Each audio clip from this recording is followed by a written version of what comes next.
Okay, so welcome. It's so good to see so many people in the room to come and hear Alex's story.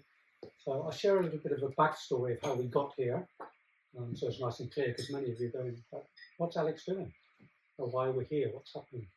So Alex and I, probably about a year ago when I came down to Totnes, and then over the last few months we've been meeting, having some conversations, and I posed a few questions to Alex about what he's doing in his life and what he'd like to do in his life. And he said, well, it'd be really nice to do some public and maybe share my story. So we've done a little coaching and coaxing over the last few months, and we've gone from a conversation to actually this happening this evening. So it's been a journey already for Alex in many ways, just preparing. We've had some moments, we've had lots of laughs, and we haven't had any tears yet, but they might come tonight. So I've been privy and privileged to have heard quite a lot of Alex's story in our meetings so we can prepare for this evening. And my role really is, well, two roles really. One is to ask some questions for Alex, and the second one is to keep him on track so he doesn't deviate too much and go off on a tangent, because I'm sure, surely not. So it's just wonderful to bring community together to share story. I think storytelling is an art.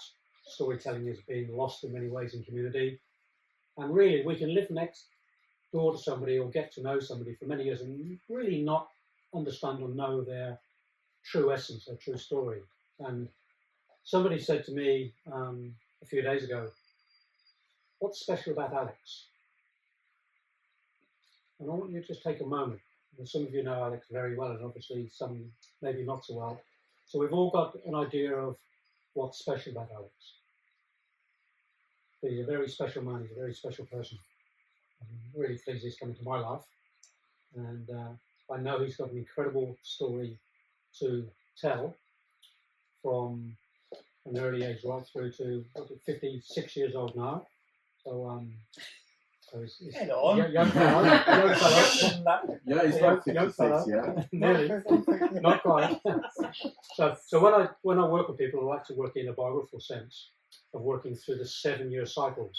So a lot of what Alex and I have discussed over the last few months is looking at the 7-year cycles that he's had in his life and some of those key moments that happened for him. You know, some of them were joyous, some not so joyous. But we want to make tonight light, and there will be time at the end for a Q&A. You know, if you've got any questions for Alex, we'll be doing that. So I want to keep it light, keep it fun. If you feel like you want to interject or say something, or giggle or heckle, whatever you want to do, it's actually fine. This is more about a... Don't throw any rotten tomatoes. No rotten tomatoes. This is more about a social gathering and just some enjoyment of listening to Alex's story. Alex said to me, I've got an idea for the beginning. Obviously, we're calling it Against All Odds, and we'll get to why it's called Against All Odds. But Alex said something to me, and it really resonated with me. He said, when people come and hear him talk tonight, they're going to hear something about a miracle. So I want you to get an understanding of what a miracle is. In many ways, the fact that Alex is here is quite a miracle. So you're in the presence of somebody who is part of the miracle. I really want to bring that in. I think we should clap. Yeah. So without further ado, one thing I love to do in all social gatherings really, really quickly, because I think it's really important, is just quickly, we might start in the back side here and just go around, just say your name so that we actually feel like a community, just with our name, please. So would you like to just say your name? Yeah, I'm Felix. John. Matthew. Andy. Sarah. Jackie. Ben. Helen. Mike. I'm Tim. Andrew. Jackie. Rosie. My name is Miguel. Matthew. And I'm Adrian, and this is Alex. So Alex, before we begin, maybe there's something you'd like to share about the journey we've been on for the last few months, and then we'll actually get in and tell the story of your life. Yeah, we've been on a bit of a journey, haven't we? I think. So I wanted to well, I wanted to do something. You know, I just wanted to do something in my life. How to, you know, be in the world. You know, and possibly get some financial gain, whatever, you know. And so I thought, well, I haven't had much luck with, dare I say it, counselling. So I thought, what I need is a life coach, someone that can actually offer helpful suggestions, help, you know. And I got to know Adrian about a year or two ago. He's a great didgeridoo player. He's playing didgeridoo in the Totnes market. we got chatting as you do, but yeah, it's yeah, and then it came on to and then we had a few sessions about 2 months ago. I saw him professionally as a life coach, and I'm the client sort of thing, and yeah, went from there really, and then we discussed doing this, and I was like, and it's like, do you want to do it? And I'm like, yeah, you know, I was very, very, very, you know, like, yes, I do want to do it, rather than, nah, let's not bother. Good. But yeah, I said yes, so here I am. Here it is. Woo! Very good. Good. So Alex, Yeah, why don't you take us way back? way back when. Way back when? Way back when, well. Because everybody, I believe, has some sort of destiny, some sort of karma, something to work through life for and with. And something happened to you in your life that certainly set you on your destiny, your karmic path, when you were a very, very young child. When you were a very young child. So why don't you take us back to that moment when that pathway in some sense was set for you? God, that's going back some. It is. God. Because it's a real integral part of the story, isn't it? Yeah, I suppose so. Well, I was born in whatever year it was, 1971. I believe you may have seen a picture of me up there. But no. But, Cute little thing. Very cool. but yeah, I've been. I suffered a very unfortunate. I guess unfortunate. Yeah, because I was in a sort of. Let's just go back. I've had a lot of help from close friends and family, which I thank ever so much. But trying to remember stuff. But I suffered a car accident when I was 2 and 3 months. Now it was an Austin A40. Well, my uncle told me that anyway. But you know, hey ho, it's not. But and back then, baby seats weren't mandatory. They weren't the law sort of thing. But I guess they were recommended, and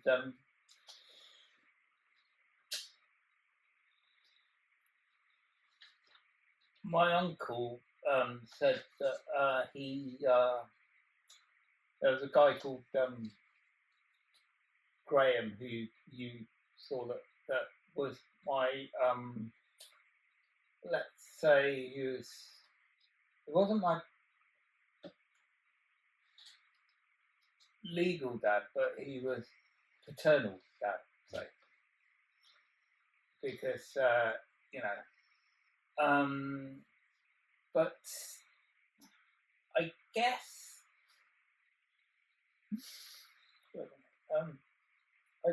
that he anyway, him and my uncle was fitted this child seat to the chassis of the car, because back then you had to bolt a hole in the chassis and basically screw it in. And anyway, when the crash happened, I was 2 and 3 months. It was Easter Saturday, and we were on our way to Brighton. Thanks, Mum, for that. It's an impact, yeah. And we were on our way to Brighton and to spend Easter weekend because, Mum had a new, I don't know, partner or whatever, and we were on our way to Brighton, and it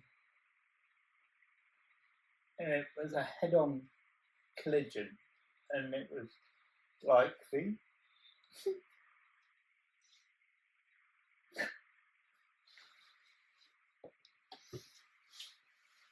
it was like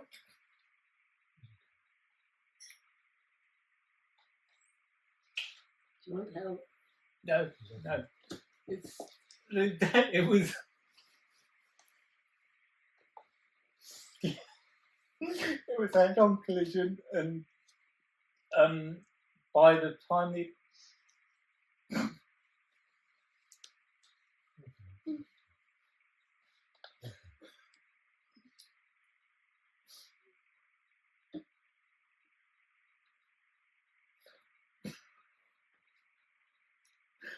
by the time emergency services got to us, I was found in the child seat, but outside the car.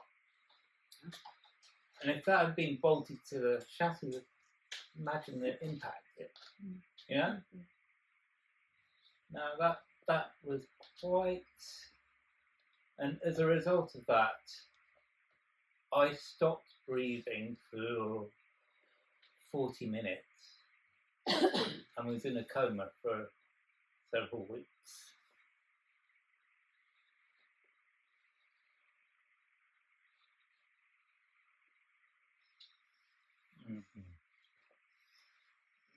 I've never said that to anyone before. This is a beauty, isn't it, of getting Alex here. You get that rawness with Alex. You don't get any artificial nonsense. When you're with Alex, it's raw. Well done, mate. Doing really well, You get the raw Alex. Thank you. That's the hard bit, isn't it? Yeah, that's well, possibly.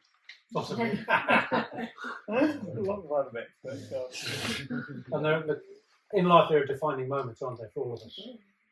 And obviously, for Alex and his mum, an absolute defining moment to really set Alex off on his journey of learning, of understanding himself, of understanding life, trying to get a sense of, what's this all about? And I'm sure, through the years, like all of us, we all question what we're doing in life, where we're going in life. And for Alex, we spoke about this quite early on in the piece when we started working together. This word disability, because there's such a stigma around disability. And when we meet somebody with a so-called disability, put your hand up if you've got a disability. We all have, haven't we? But there's a real stigma. So Alex has had to deal with this disability stigma. And it's not easy. Not easy. Still not easy. Still today, shared a few stories in the current times of dealing with this issue. So he's had that to deal all his life with this in the background here. You know, I have a disability, I've got a brain injury from something. So it's going to affect his life. And I wanted you to take us, Alex, through that sort of early years. We say, you know, the first 7 years of our life are the most important years. It's where we learn most of the things that we then do as an adult. And you shared with me that during those first 7 years, you know, you started your primary school. How was that for you in those early years in primary school? Well, it was okay, but can I just go back to it was okay, but can I just go back to just before the crash? I was absolutely, you know, 100% good. You know, I was really capable, really, you know, had my own mind, memory, own mind up, you know, and I was well, you know, enough said really, but I was Bright kid. a bright kid basically. But, yeah, so yeah, but after the what you said? Yeah, so, you know, you had the accident 2.5, and then a few years later you started school. You had to do your early schooling and forming friendships. How was that first few years for you? Up until about the age of 7. What can you remember from that time? Well, what can I remember from that time? I can remember having a really loving family, and you know, my grandparents helped out a lot, and they were absolutely amazing. And I can remember. Well, I can't remember really, but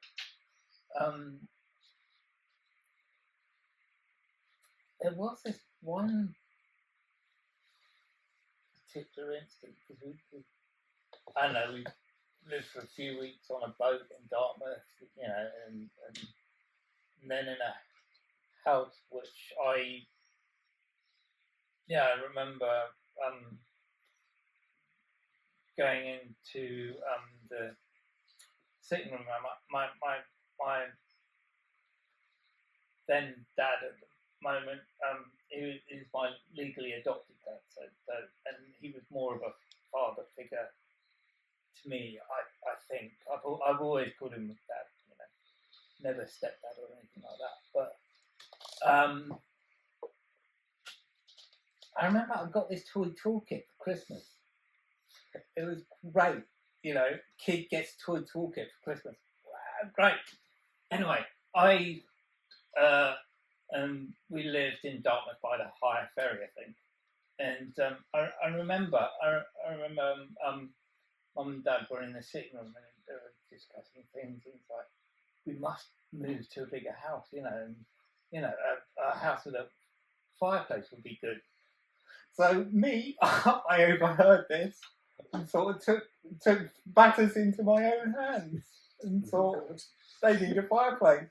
So while they were having a conversation in the sitting room, I was busy away with my tools in the hallway, making a massive great hole in the wall, saying, "Look, I've built your fireplace."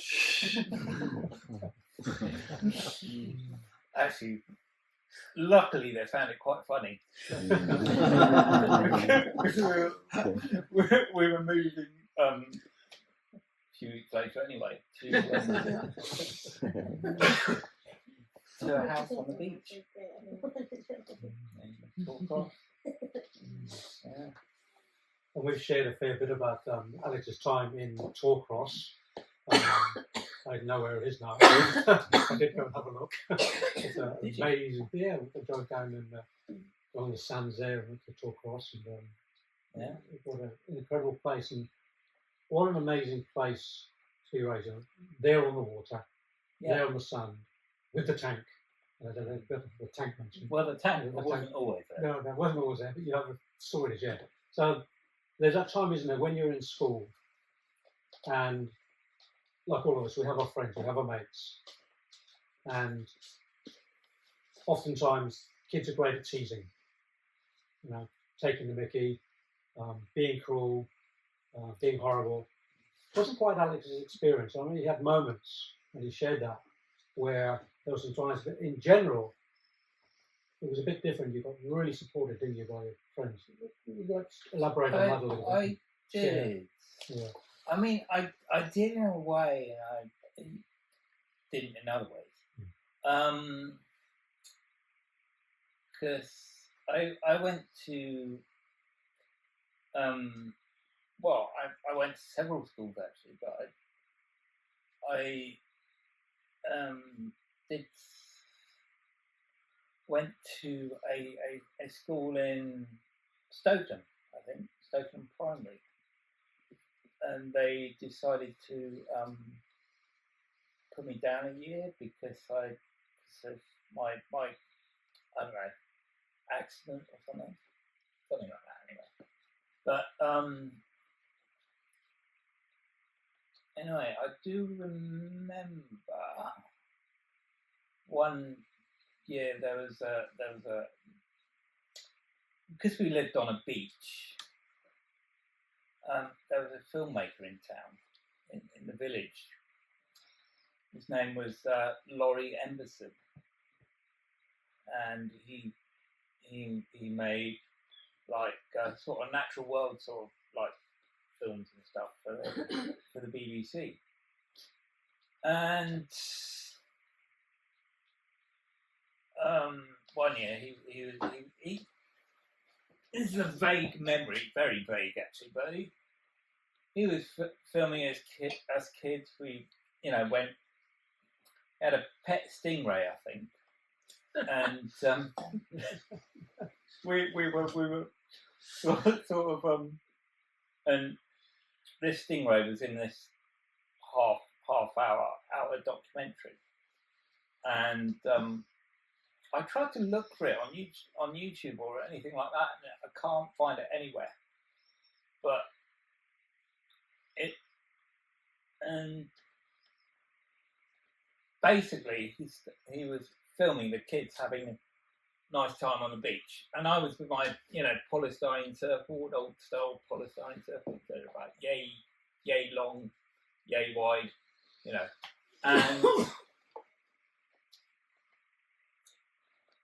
I was there, and as the first shot of the film was the camera panning down water, and the stingray swimming through my legs and out to sea. Ooh.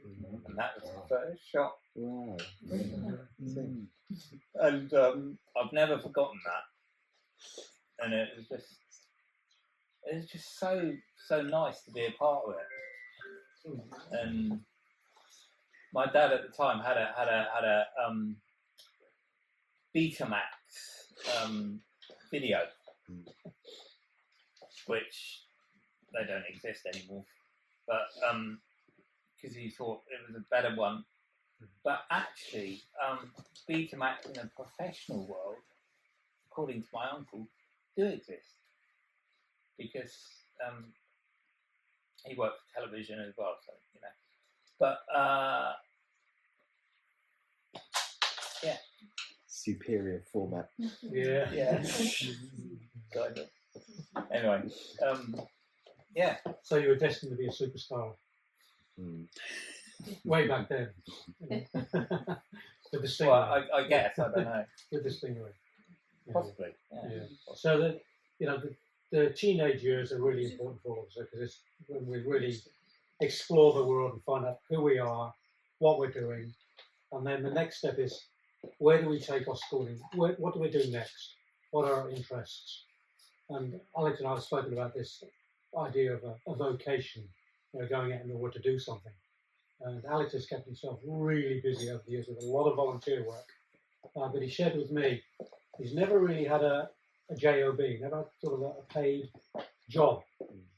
And this is part of the conversation we've had, is what to do now. He's 55 or 56. No, 54. 54. Yeah. I have to get that one. And we spoke about we spoke about this early age of you leave school, you go off to learn, you go to college, you go and study, with this idea of perhaps doing something with that. So Alex made a decision. He left high school, and then you made a decision to go and do a bit further study. Do you want to share that sort of? You said you went to college after your high school. Oh no! You've left a massive bit out. I thought you were gonna. Go on, bring us back. What else do you want to share? Well, no, okay. There's more to share if you want to share more of your teenage. Right. I was at Dartington for a while. Dartington Hall School for a while. Boarding because my parents moving around the country. Well, not the country. No, it wasn't the country. Very places like Cavelli and other places. So my dad's job at the time, he was a Coast Guard, and so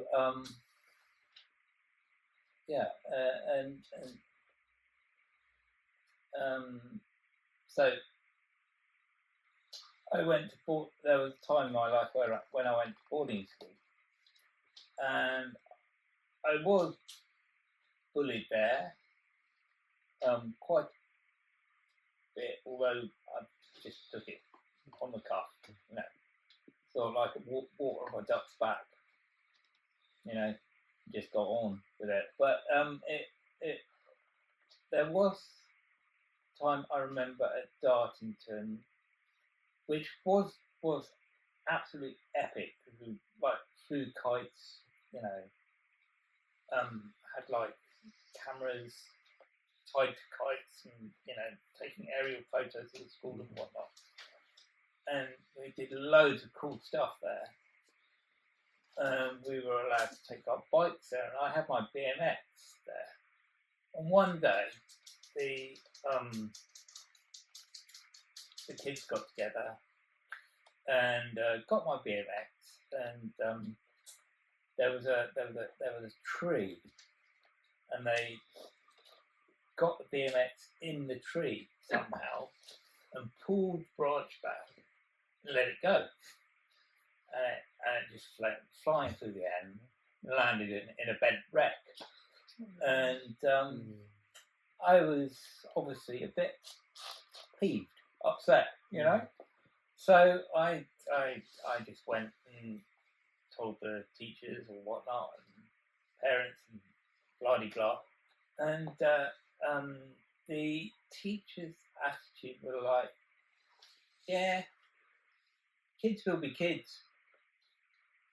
There was no telling off or anything like that. And they said, here's £100, go and get a new bike. That was their cavalier? Is it cavalier? Yeah, cavalier attitude to, but yeah. And it's those stories, isn't it, that things that happen to us at that age that still has some resonance with us today. But I think that was when I was 13. 13, yeah. Still very young. Yeah. Yeah. And also a lot of other stuff happened at that school, which I don't think I'd go into. Yeah. Some things you have not to be made public, are they? You just keep them in. Yeah. So they wouldn't acknowledge bullying? I don't think so, no. Well, I guess they knew it went on, but yeah, I don't know. This would have been like the late 80s? No, early 80s? Middle was, 80s? It was 1984 when I left, which, ironically, is the year that they dragged the tank at Totnes out of the sea and up the beach. I love this little story. And Alex was there in that moment. That tank was in the sea. Moment of history. I did not know that. So, Alex, would you like to share the story of the Totnes tank? Because maybe people do not know. Okay, I'll share the story. Well, the story as I know it. I've never read the book. There is a book called The The Forgotten Dead by Ken Small. It was basically Exercise Tiger, and it was a hushed up military exercise that was for the because Clapton Sands and was so like Normandy. They practiced a lot. The Americans practiced a lot.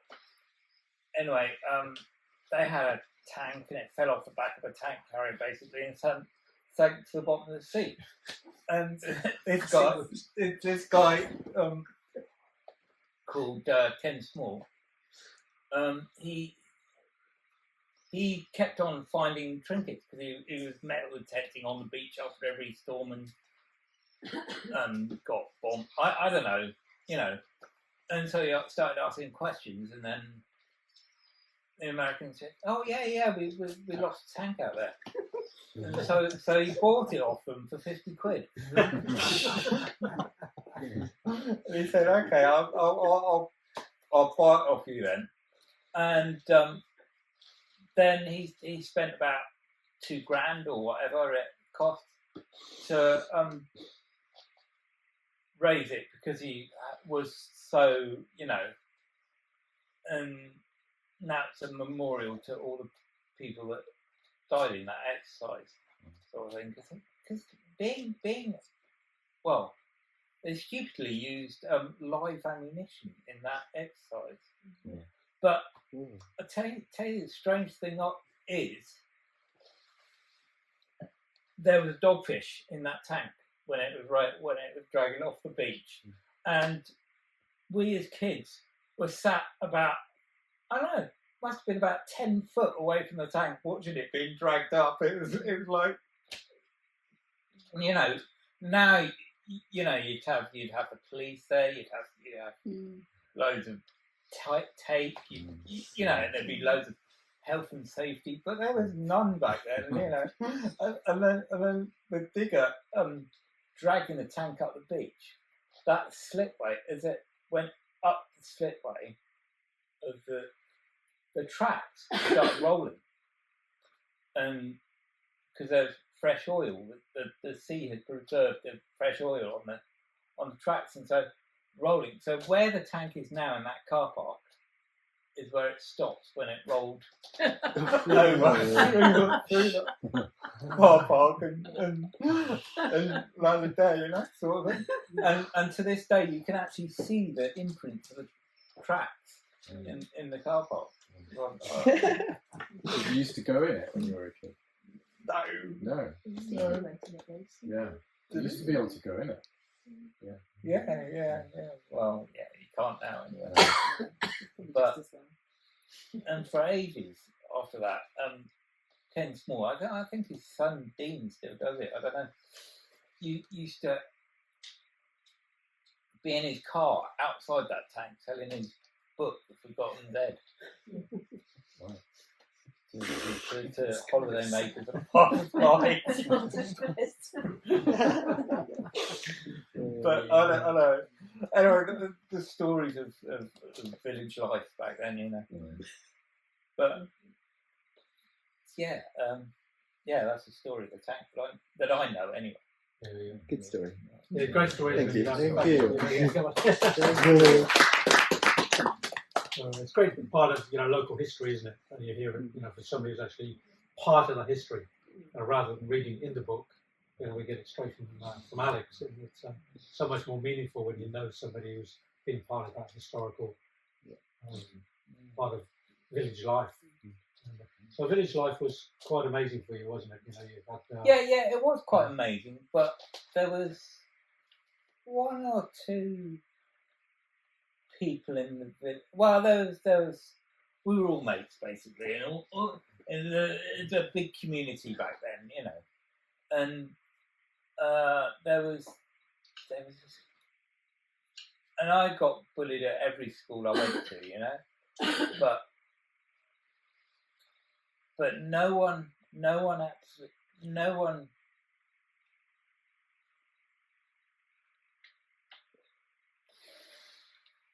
I don't know. Yeah, they did, but not very. no one actually bullied me well, not badly anyway, at Kingsbridge. Because I went there for a while to Kingsbridge Comprehensive after starting from Hall. And I started there in the second year, I remember. And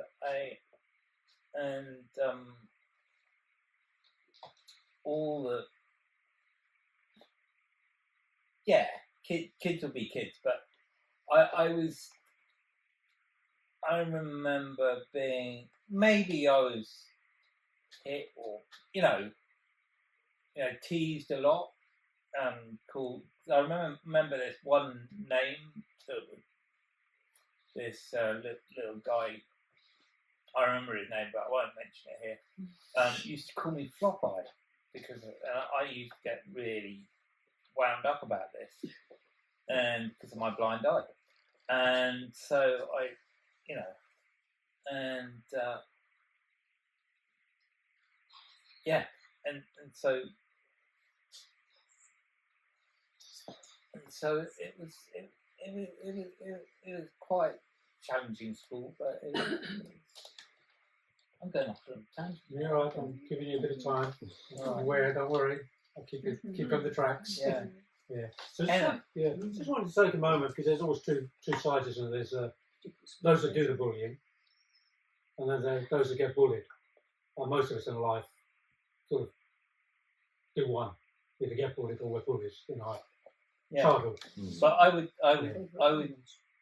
would say there was this guy that was, well, he was a good friend of mine, and I'd tell him every time I'd get bullied, and he'd kick the shit. Do you know what I'm saying? It's sort of out. Yeah, it's all about. And I really like that kind of work in a way, Judge your own mind. But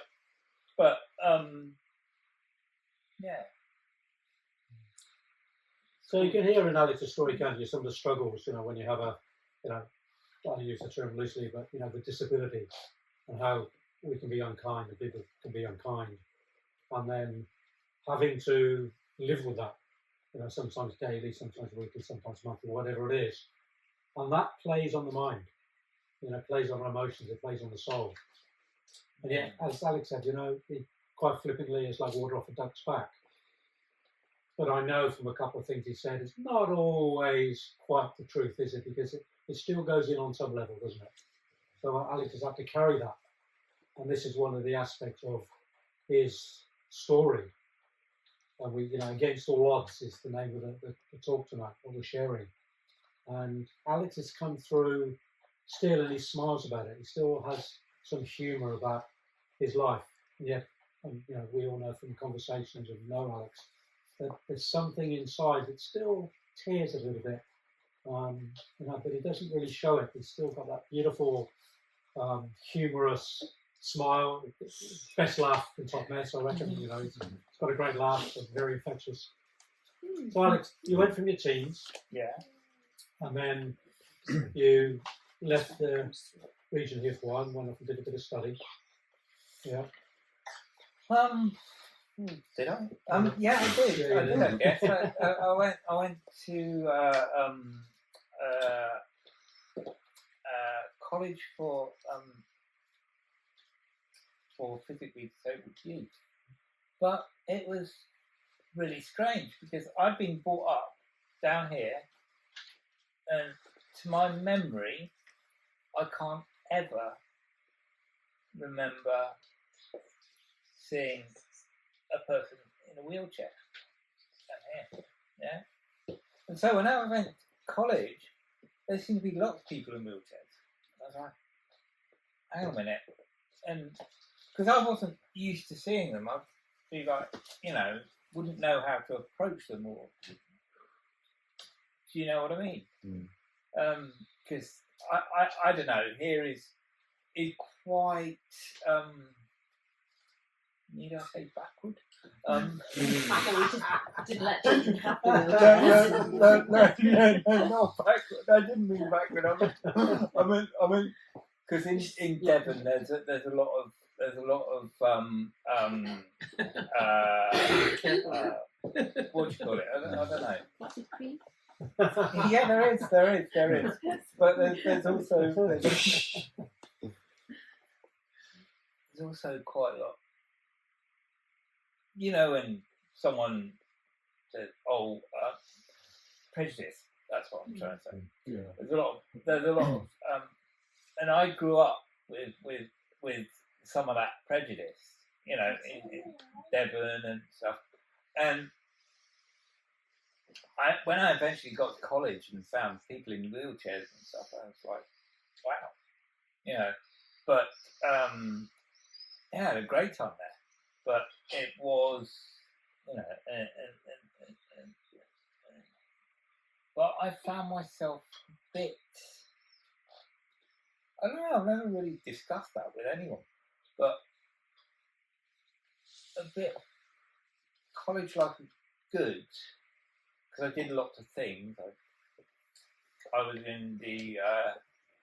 They had a Paralympics team, a swimming team, and I'd got a few gold medals and silver medals in swimming things, you know. And we'd do canoeing there, had a lake and stuff, and learned how to, you know, capsize a canoe or something like that, you know. And that was really cool. That was a really cool thing about that college, and we learned a lot of stuff. I remember making we had like mini companies. I remember making we had a in the horticulture department, and we called our mini company Bill and Ben Baskets. And what we were doing was you know, selling these baskets off to people, you know, within the college. You know, it's great, but you know, it was. I learned something about life back there as well, because it was near Cheltenham, and we'd go into Cheltenham one day, and you know, I remember going into this pub, and then, you know, some guy came in, you know, tattoos everywhere, started drinking his pint, and then got up and threw the glass at the barmaid. And I don't know what I was thinking then, but we just all left. I've never really shared that, and it was like, oh right, that happened. So, you know, things happen that I'd never experienced before, right? Because I feel we're very protected down here in the southwest, you know? In the Shire. Yeah. In the Shire. Yeah. But having said that, can I talk a little bit about that? Yeah. Yes. He was a great man, and I loved him very, very much. But he wasn't a good family man, I guess. He was great at his job, and probably the best person that is or ever was at it. But with family, he wasn't that great. And I was having a conversation with my mum once, and I was saying how he ever, because I was quite often jealous about other kids in the village, because they had dads, and they would do stuff with their dads, you know, like I don't know, build stuff or, you know, things. And I was included in that, but only to a limited degree because of my so-called, I don't know, thing, but disability, I guess. But but whenever I asked my dad, "Oh, can I help you? Can I help you with that?" The answer was always, "No, son." Every I was going to swear then, but every time, it was, "No, son, I'm all right. I can do this." I'm like, and what does that do to the young kid, And so I haven't really. And I remember one Christmas at my dad's house. Oh God, this is going way back, but this is a bit right. I'd been up and I'd seen some mates scaling the cliff, and so I was just being me. I was just saying what had happened. Yeah, what's your day been like, son? And I was like, oh yeah, I saw so and so, and I climbed the cliff with them, and blah blah blah blah, and and he was like, and I'd help myself to a box of wine, No, this was when I was in my 20s, 30s, and he just was really angry and went off on one to me, like, you can't drink, you can't do this, you can't do that. And I was like, and my sister Sophie, that's her cotton sock, she was just, she had to go outside and, and it was really just, it was really tense, and so, and I don't know, that's because my mum and dad split up by then, but they were happily married for about 20, 25 years, I guess. I don't know. I guess that anyway. But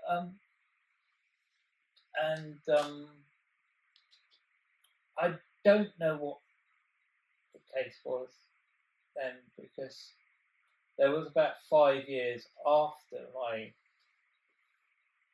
they'd split up that my dad was acting really childish, and but after those 5 years they became the best of friends, even better than they got on, even better when they were married, but there you go. But and that was really nice to see, but I'm going off on a tangent now. Sorry, I'm going to reel back in as well. So you're sort of in that space now, it's 3 decades, third is, and the music scene is there. We're talking about the 80s and the 90s. What was some of your, because we know you did the radio show, what was some of your music, Alex, that you loved at that time? What did you get into? Oh gosh, I went to, there was a time in my life where I volunteered on the Slapton Lee Nature Reserve for quite a while. I also volunteered at the Monkey Sanctuary for quite a while. And I got into Counting Crows. I remember getting into them at the sanctuary. That was really great, and also a lot of different sort of genres of music as well. And one that I loved at the time would play that at full volume. I even played one track on the radio, which I shouldn't really do because it's got a lot of swearing in. But I'm like Snoop Dogg, that need I say more? But that's got quite a lot of swearing on that. See, any of his songs basically. But so we were into rap, hip hop, that sort of thing, and just nice folky stuff as well. You know, all genres sort of thing. And oh yeah, so it fell 20 foot down a cliff and survived. That was cool. Yeah. You know, I just I can't tell you the story actually. I was volunteering at the Monkey Sanctuary. Nice day's work. I was, you know, cutting back nettles or something in just shorts and a t-shirt. I thought, right. And I just got there. It's my first day, and you know, I was just, you know, doing stuff. And back then, the sanctuary owned part of a cliff path, and this cliff path actually went right down to the beach. Now it was pretty steep. Now, unbeknown to me at that time, there'd been that cliff path had been washed away because of the erosion, right? And so someone had made another temporary cliff path down to the beach. So I just everyone had gone down there, and I was like, oh yeah, I'll go down, you know. And unbeknown to me, I didn't know about this new cliff path that had been made, because I didn't know about the old one had been washed away. I should have known better with my dad being a coast guard and that, but I didn't. And so I went on this old cliff path, and I suddenly got to there, and I looked, and I thought, hang on, those guys are going down that cliff path. I was like, that looked to me a lot, you know, safer. And I was like, hang on a minute, this one's not here anymore. So I tried to sort of waggle myself over to the other path. Didn't make it because I suddenly was sat there, and I was like, I looked down, and my friend Kate looked up. I said, I was like, hi. And he was like, hi.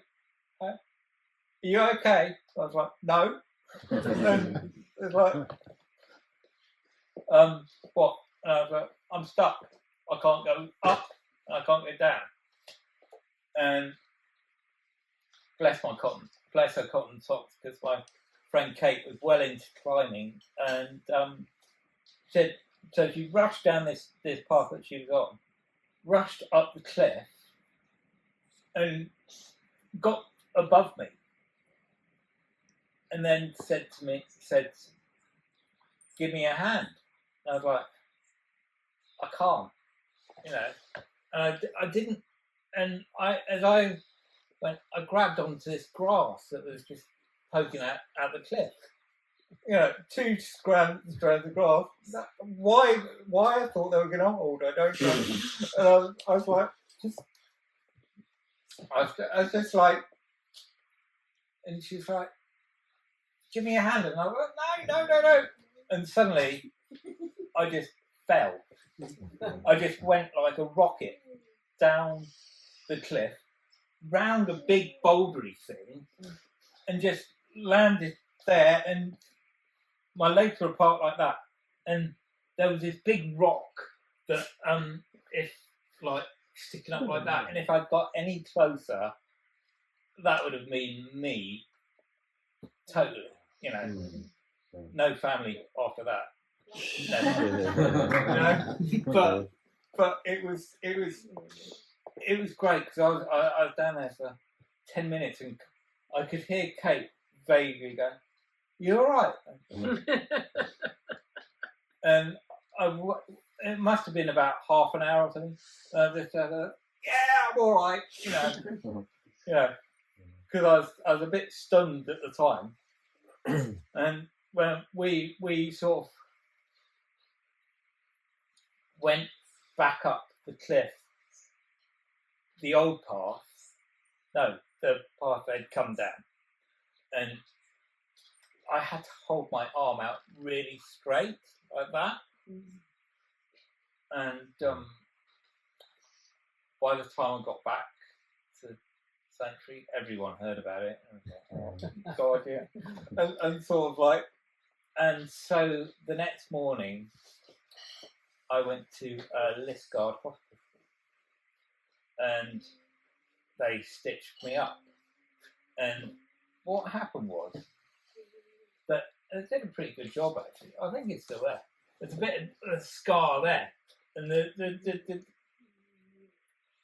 cut. There was one cut on my arm that was right down to the bone. And so it's quite harrowing, you know, and sort of, so, you know, and I don't think I've ever told anyone that, but yeah, but there you go. He certainly doesn't do things in half measures, does he? Alex? When it's going to fall, he falls and makes sure of it. So Alex, you know, yeah, we get into that third space, you know, and sort of head into, you know, sort of halfway through your life, and then often for many people they have this sort of idea of there might be something else out there that's beyond the physical, something spiritual. So where did that lead you in your own sort of spiritual path? Can you elaborate on where and when that started for you? What happened for you? Well, I started doing Tai Chi, and I was started learning the 24 form, I do believe, and Matt was my teacher. He's there right now, and he one day, and I did. I remember going on this course. I don't remember what happened to the certificate, but I have to give one. There was this course that Mike, I think, who's here as well, was one of the tutors on the course, and it was like a Tai Chi certificate thing. Foundation certificate, wasn't it? Yeah, and I passed that and managed to do the whole form unaided, you know, and did some, you know, crazy stuff. I don't know what it was, but you know. You did a really amazing little presentation about Tai Chi in your life, and you talked a little bit about your disability in that as well. Did I? It was great. Right. Yeah, it was really good. I didn't really remember that. Yeah, it was. So it's been really, and then later on when we were doing Tai Chi, I remember getting a lift back because I lived at Tallcross at the time, and Matt was very kindly. He lived in East Allington, I think, or where was it? Frogmore. Yeah. He would often give me a lift back from Tai Chi, because it was in Kingsbridge, back home to Tallcross. And so one day he said, there's this class that I think you'd really like, you'd really get into. And it was a Buddhist class happening in Kingsbridge. And I remember, I think my mum had got into Buddhism, but I didn't get into anything, you know, because I don't know, I don't know why, but I kind of distanced myself from, I'm not sure why, but anyway, I went along to this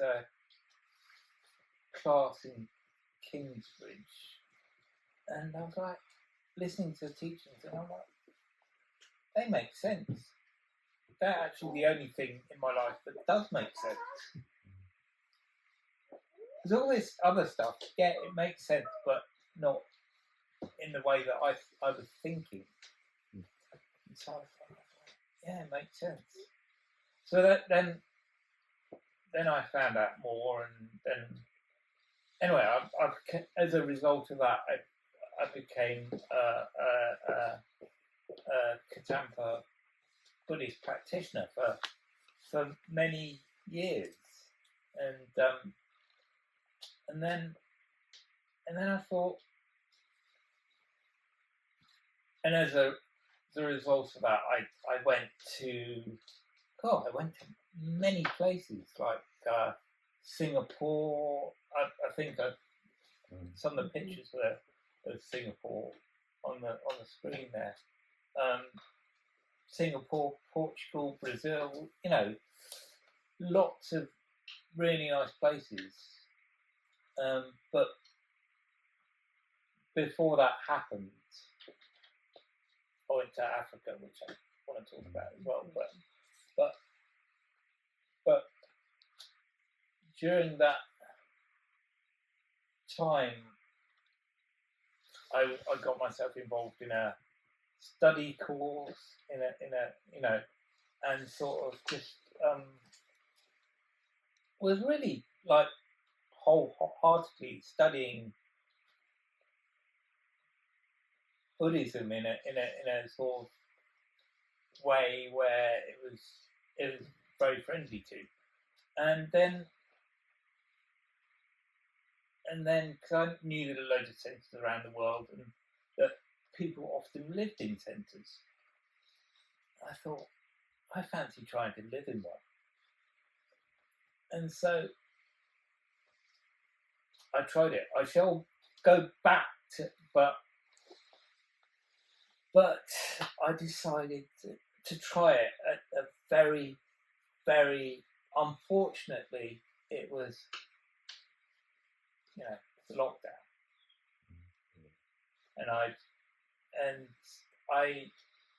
And through events that sort of happened there then, I sort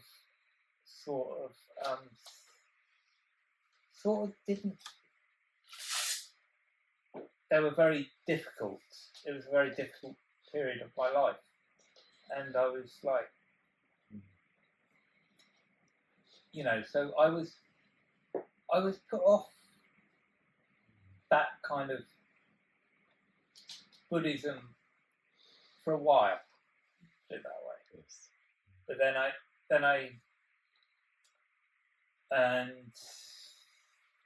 was there for about a year in Plymouth, and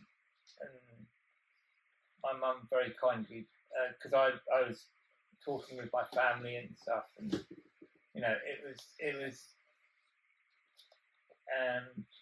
it was getting to me. It was like, when they say your mojo. It was like I'd lost my mojo, and that's what I guess living in especially that one at that time, which but it wasn't. Anyway, I'm here now. They took the effing. Yeah. Basically, but it was okay. So Alex, you mentioned Africa, and we have something in common. I lived in South Africa for a couple of years and loved the country. And then when Alex mentioned he'd been to Africa, it was like, right, you sprigged up. Tell me more about what you experienced in Africa. So, well, share a little bit of a story about Africa. What do you want? Do you want a funny story? Yeah, that's a funny story. Do you want? There's a couple of funny stories. Do you want a bizarre story? Share a bizarre story. Well,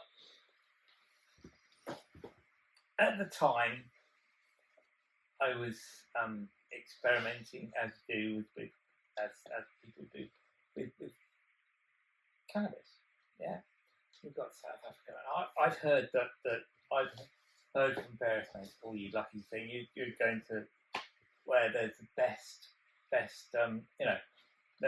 was a thing called Durban poison." Yeah. And that was at the time it was most anyway, so I went there, and my mum and my parents at the time, they said to me, because it was in the days before I had a mobile phone, so they said to me, oh, you will phone us when you get there, won't you? And I was like, yeah, of course I will, you know. And anyway, sorry, I might be talking a bit too fast.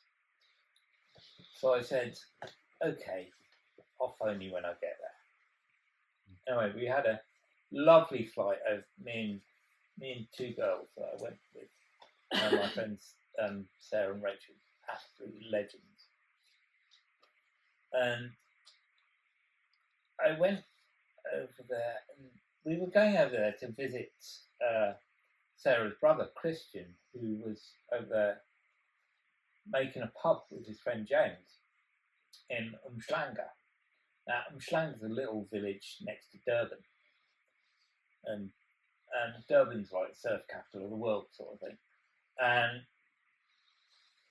so we got there, and it was raining in Umhlanga. We went to the pub that they were building, and it was called Hooters Bar. and I remember it was like 10 years. The music scene back there was like 10 years out of date from England, sort of thing. And I remember hearing all this weird stuff. Anyway, I went there and I said, have you got a phone? I need to phone my parents.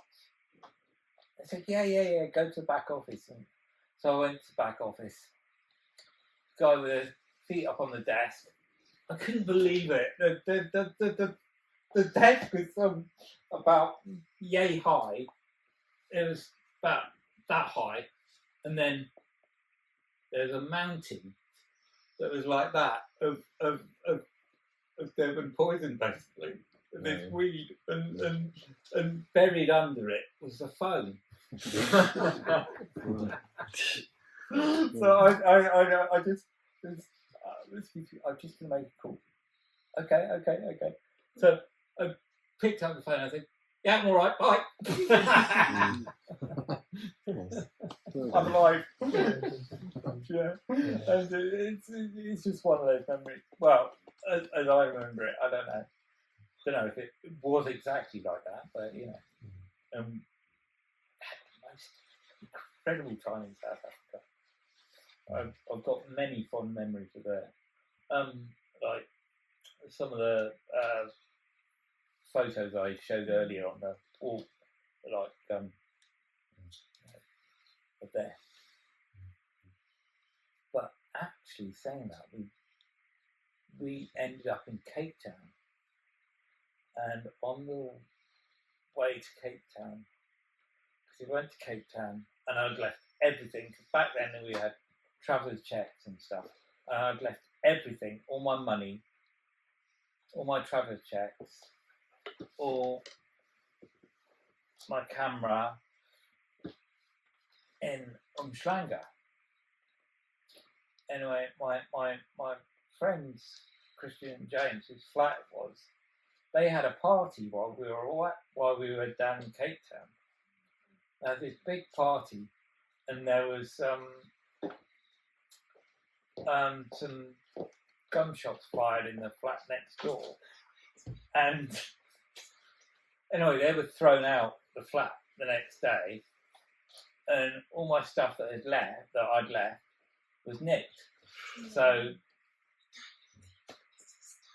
I discovered later, and it was lost anyway. I don't know whether it was nicked or not, but the thing was, and then when we got back to Durban to Umhlanga, we got Christian bought a room in a swanky hotel for a night. So got one night here, and then I'm afraid you're going to have to find your own way. So we stayed in this swanky hotel in Durban in Umhlanga for one night, and Oh yeah, and on the way back, the coach crashed as well. Jesus. So and I was in a coach crash as well. But there you go. And so it took a long while getting back, longer than it had, and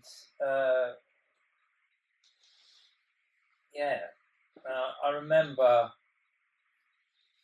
Yeah, I remember that very clearly. Actually, if you want to ask me about it later, you can. But Well, it's lots of travel. You did a fair bit of travel, and then at some point it was a decision then to come and live in Totnes, to really settle. You've been here for quite a number of years now. You're a legend in the community, as we all know. He's a big legend. Alex, wandering down and with his bike, and everybody says good idea. So, what do you love about Totnes? What keeps you here at the moment? that's a big question. Yeah. That is a big question. Yeah. I just love the people, the community, the vibe, music scene, the I've always been one for socialising. I'm really a social butterfly at heart, I guess. But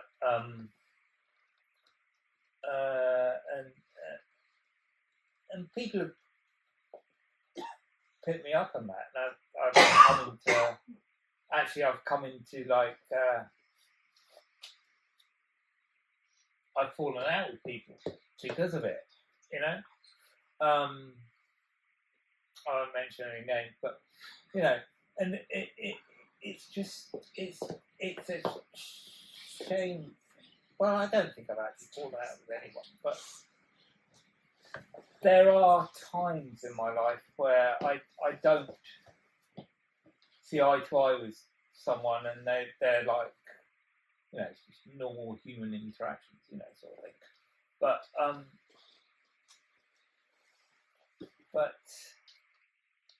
yeah, I love Totnes for the vibrant community that survives here in some way. But the trouble with Totnes, I find there's a lot going on. There's a lot going on all the time. And so if you really think, I've got to do this, got to do that, you're not going to get anywhere, are you? Basically. Well, I didn't anyway. I tried to do a lot and I couldn't. So, So just do what you're good at and maybe go out every now and then, but, it's... So Alex, you do a lot in the community. You do a lot of volunteer work. You do the great Vire Island radio, which is the best radio station on the planet, with Alex there on the Wednesday. It's great. When we head up to Vire Island, get up in the tree house. Great place. I was there last week. And, so you bring a lot to the community, and I think it's great that you've come here. You've shared, parts of your story, and I know there's lots more to tell. But I just want you for a moment, just to take this moment and say, I said I was going to give my talk, give my presentation, and here it is. It's part of your community here to listen to you. So the question is, after this, first public talking in Totnes, there was another one apparently with Sky G. But what's next? Just a couple of minutes on what's next for you.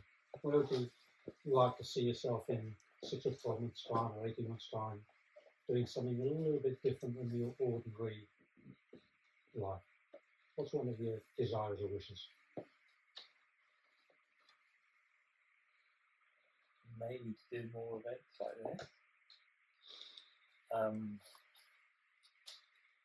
Maybe to... I don't know. That seems to have put me on the spot a bit. Good. That's the idea. I guess to well, I was very fortunate in that I as well as studying the Kadamba Buddhism and stuff, I've actually been to a place called Legend Lodge in Scotland. That's an amazing place. And they do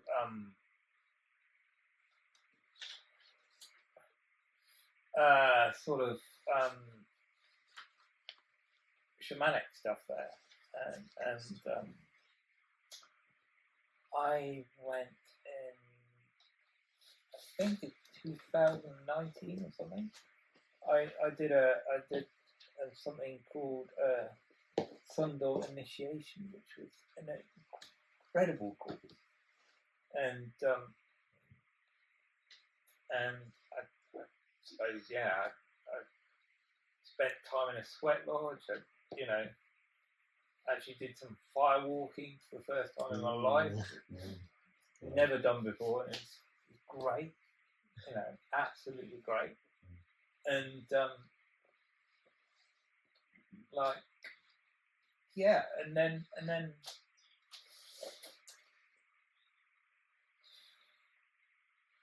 and everyone there noticed how I really coped with everything. They were really impressed with how I did at that particular event, and so a few years later,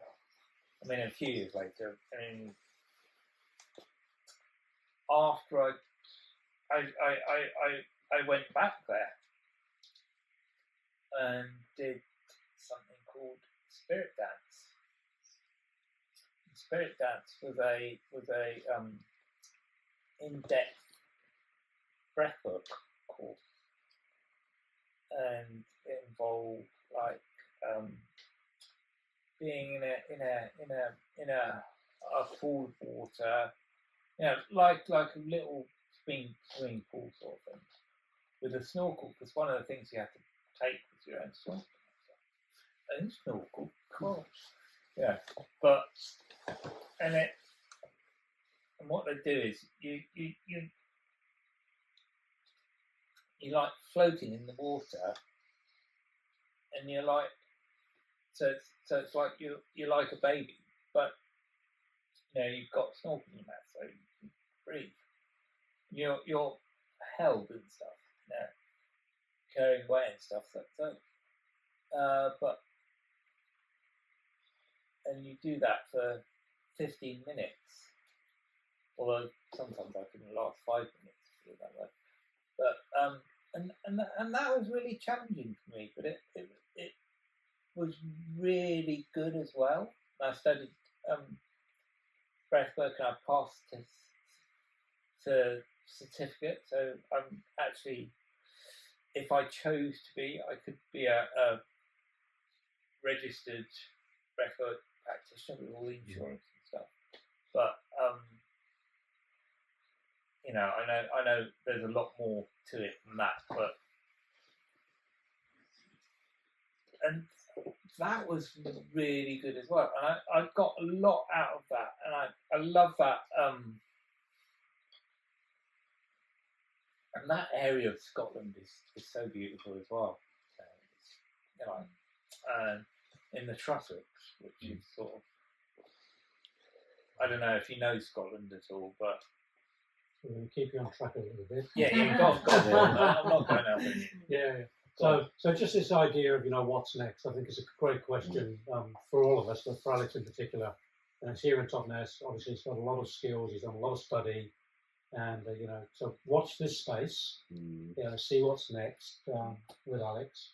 So I'm aware of the time and your attention and everything that's been here. So what I'd like to do is let's give Alex a huge big kind of applause, and then we'll have a time for Q&A.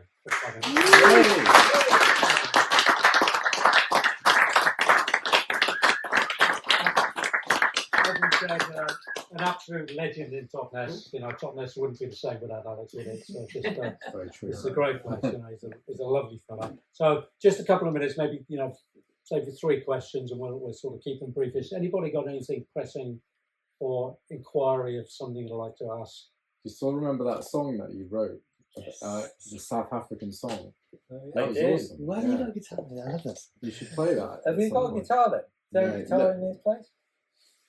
You have to just do it on cello. On the cello. Yeah. Same thing. I can play We cello. can hear guitar. Another time. Yeah, another Yeah. time. Another Part time. two. Great Talk two. Yeah. Part two. You did say what next? So one more question. Yep. I've got Oh, two. a kind of a question.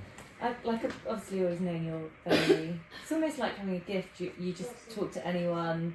You're like everyone's friends, and you're always like really positive and open to speaking to people. But listening to your story and the kind of ups and downs, it's kind of made me realise how resilient you are. You know, you've had some really tough things that you've lived through, and you just keep on. Even when you tell the stories, you don't dwell on like the negatives. When you're talking about like Plymouth or the accident, you're like, anyway, that happened, and carry on. And like that's something I've really noticed this evening. That kind of resilience. So that's not a question. I'm No, sorry. it's fine. No, it's actually fine. Thank you for that. Does anyone have a question? Sorry. That's really good, Sarah. Thank Yeah, you. thank you. I just feel like it's just a remark, like a Yeah, related, it's like a related right. remark. Like everyone knows Alex in Totnes, so he's just such a like integral part of the community. And if someone adds me on Facebook, he'll always be a mutual friend. And me and my friends like to say he's like the blue tick of Totnes.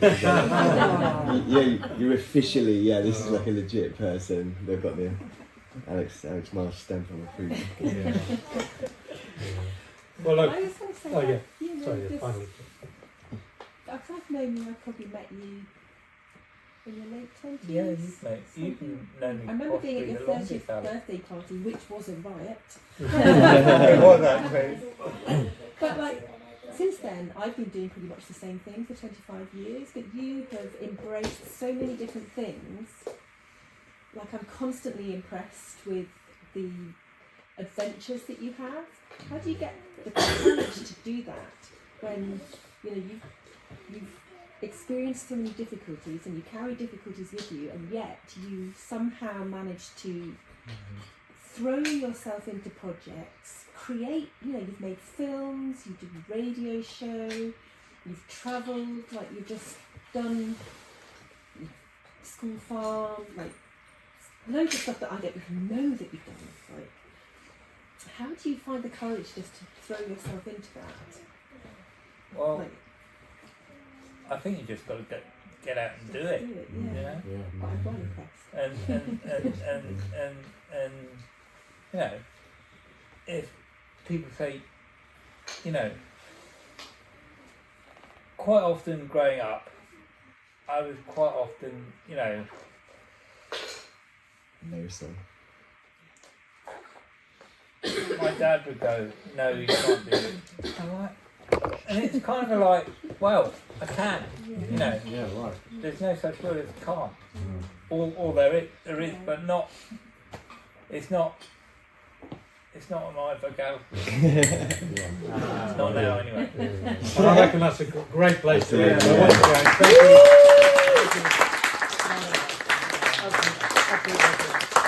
Life's really challenging when I go home. Yeah, Totnes, you know, Totnes wouldn't be the same without Alex, would it? So it's just, Very true. it's a great place, you know, he's a lovely fella. So just a couple of minutes, maybe, you know, save you 3 questions and we'll sort of keep them brief. Has anybody got anything pressing or inquiry of something you'd like to ask? Do you still remember that song that you wrote? The South African song. That I was do. awesome. Why have you got a guitar? I love that. You should play that. Have you at got some a point. guitar then? Is there a No, guitar no. in this place? You have to just do it on cello. On the cello. Yeah. Same thing. I can play We cello. can hear guitar. Another time. Yeah, another Yeah. time. Another Part time. two. Great Talk two. Yeah. Yeah. Part two. You did say what next? Yeah, what next? So one more question. Yep. I've got Oh, 2. a kind of a question. I've obviously always known you're very. It's almost like having a gift. You just talk to anyone. You're like everyone's friends, and you're always like really positive and open to speaking to people. But listening to your story and the kind of ups and downs, it's kind of made me realise how resilient you are. You know, you've had some really tough things that you've lived through, and you just keep on.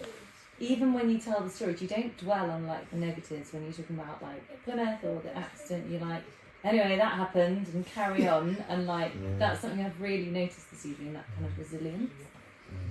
So that's not a question. I'm sorry. No, it's fine. Yeah. No, it's actually fine. Thank you for that. Does anyone have a question? Sorry. That's really good, Sarah. Thank Yeah, you. thank you. I just feel like it's just a remark, like a Yeah, related, it's like a related classic, right? remark. Like everyone knows Alex in Totnes, so he's just such a like integral part of the community. And if someone adds me on Facebook, he'll always be a mutual friend. I mean, me and my friends like shit. He's like the blue tick of Totnes. You're officially this is like a legit person. They've got the Alex Marsh stamp on approval. Yeah. Well, look. I was going to say, Oh yeah. you know, Sorry, this, finally. I've known you, I've probably met you in your late 20s. Yeah, you've known me. I remember being at your possibly the longest, 30th Alex. birthday party, which was a riot. It was actually. But like, since then, I've been doing pretty much the same thing for 25 years, but you have embraced so many different things. Like, I'm constantly impressed with the adventures that you have. How do you get the courage to do that when, you know, you've experienced so many difficulties and you carry difficulties with you, and yet you somehow manage to throw yourself into projects, create, you know, you've made films, you did a radio show, you've travelled, like you've just done school farm, like loads of stuff that I don't even know that you've done. Like, how do you find the courage just to throw yourself into that? Well, Like, I think you just got to get out and do it. yeah. You know? But I'm well impressed. And you know, if people say, you know,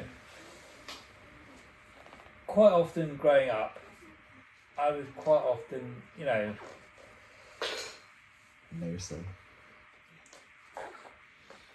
my dad would go, no, you can't do it. I'm like, and it's kind of like, well, I can, you know. Yeah, right. There's no such word as can't. Or there is, but not. It's not on my vocabulary. It's not now, anyway. And I reckon that's a great place to end. Yeah. So once again, thank you.